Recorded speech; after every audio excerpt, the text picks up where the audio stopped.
In Surah Kahf, we have been told to recite the first 10 ayat and last 10 ayat of Surah Kahf frequently.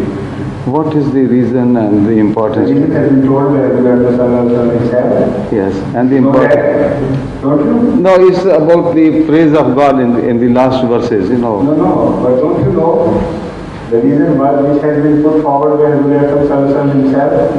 Yeah, it's about Dajjal and the... So would you explain? Why did you become Gola and say you don't know? No, I mean, you can explain better.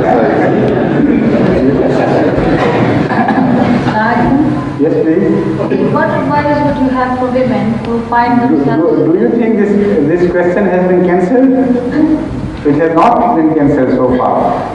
So you better wait for your turn.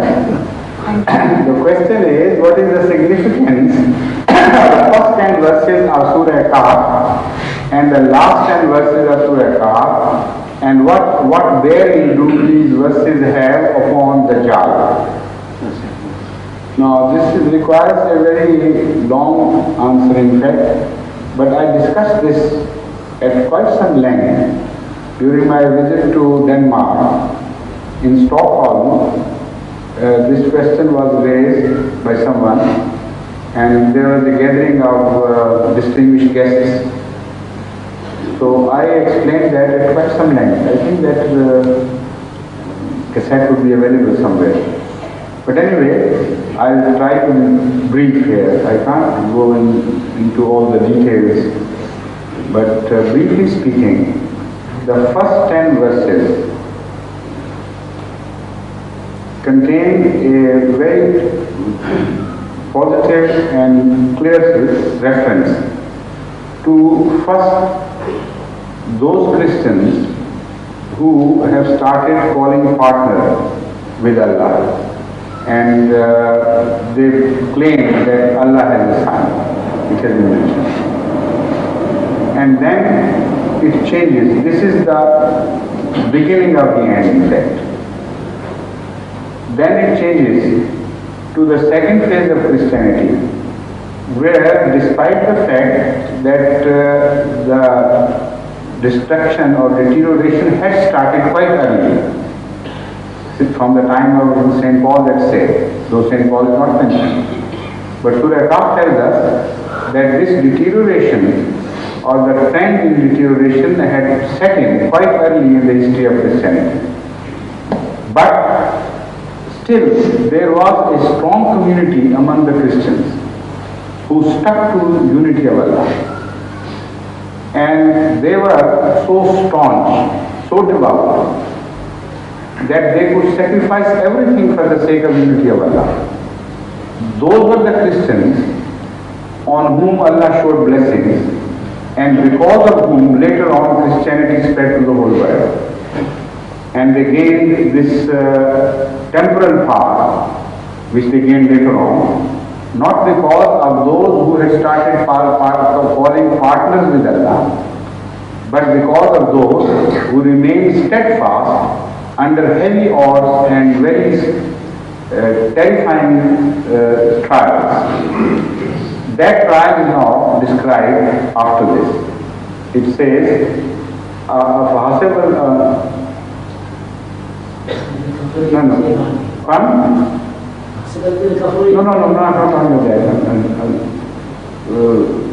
that last verse I recite, where it begins,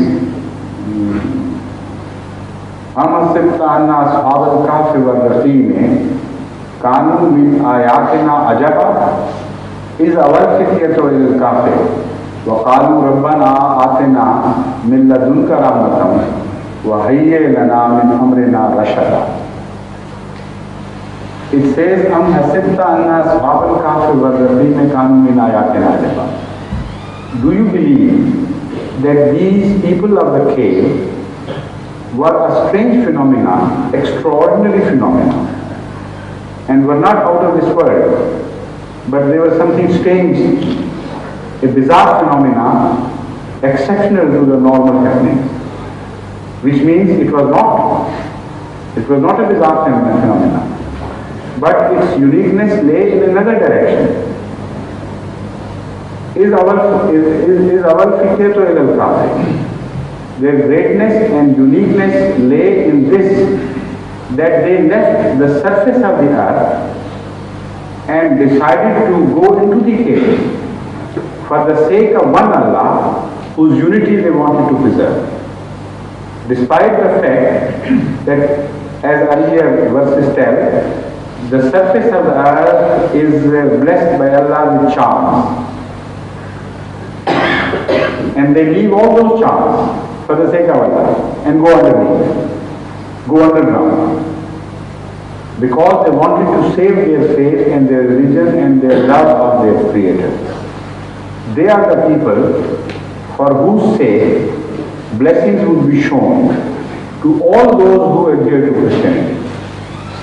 Whether they are right or wrong, that is insignificant. When Allah blesses the people, then He doesn't choose just the pious ones for showing blessings.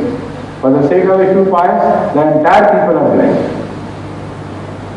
Later on, in the end, now this shows the religion of Dajjal. Because Rasulullah said, to save yourself from to save yourself from the influence of the Dajjal. I don't remember exactly what is the word used, influence or from injury or what. But in general terms, I am not exactly translating the mission. But what in essence it says, that if you want to be aware of the Dajjal and to know who he is and to save yourself from the injury, spiritual or otherwise, or to recognize him, all these things are conveyed in this. Then you should recite the first 10 and the last 10 verses of the Surah.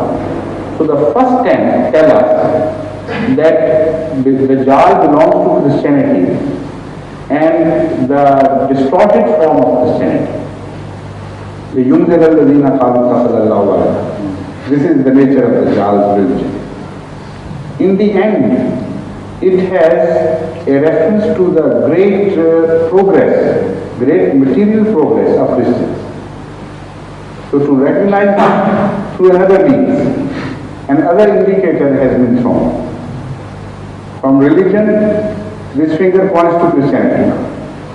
And in the end it says, أَفَحَسِبَ الَّذِينَ كَفَرُوا أَنْ يَتَّخِذُوا عِبَادِي مِنْ دُونِي أَوْلِيَاءَ إِنَّا أَعْتَدْنَا جَهَنَّمَ لِلْكَافِرِينَ نُزُلًا.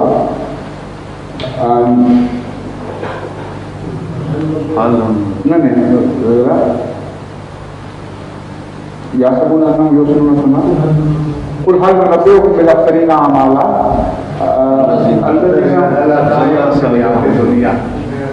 الذين ضلوا أعينهم في الحياة الدنيا وهم يحسبون أنهم يحسنون.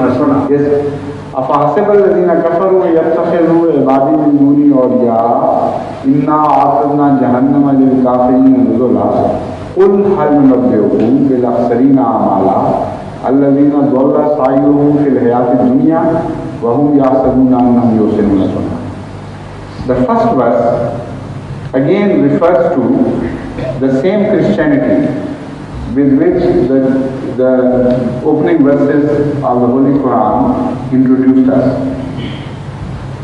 But here it is not just one partner they are calling out. There are myriads of saints they are calling besides others.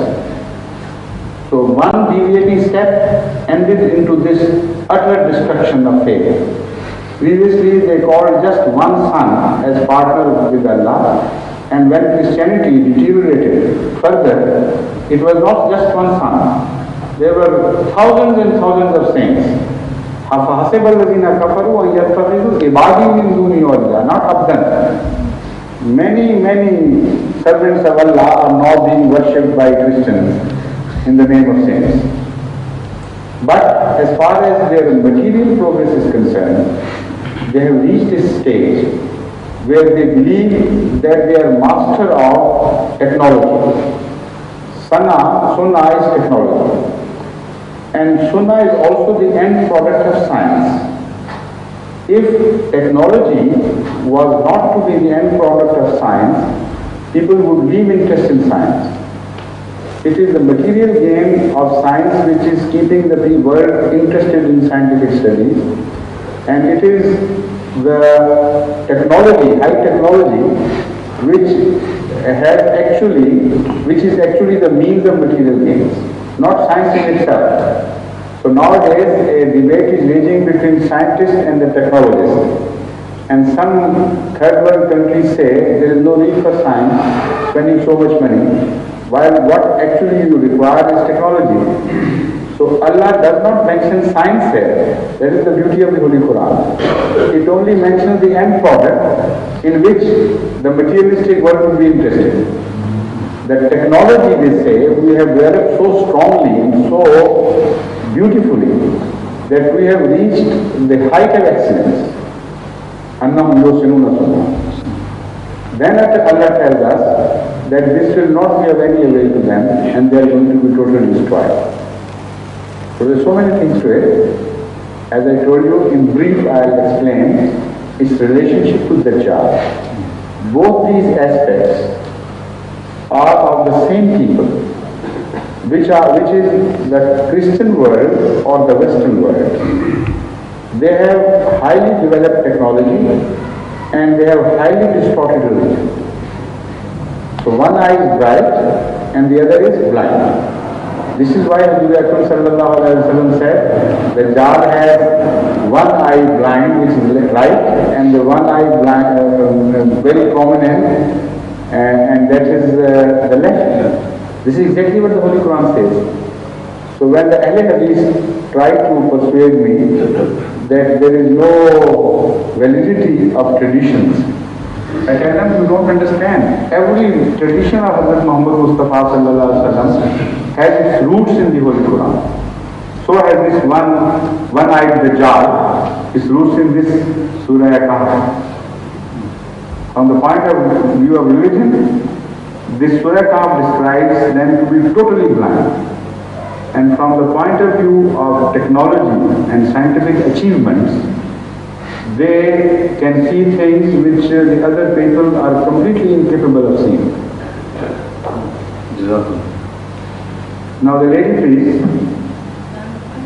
One Sam, you wanted to ask a question? What should a woman do if she finds herself? Now this microphone and the system is not working. And I can hear directly your voice, but quite feeble.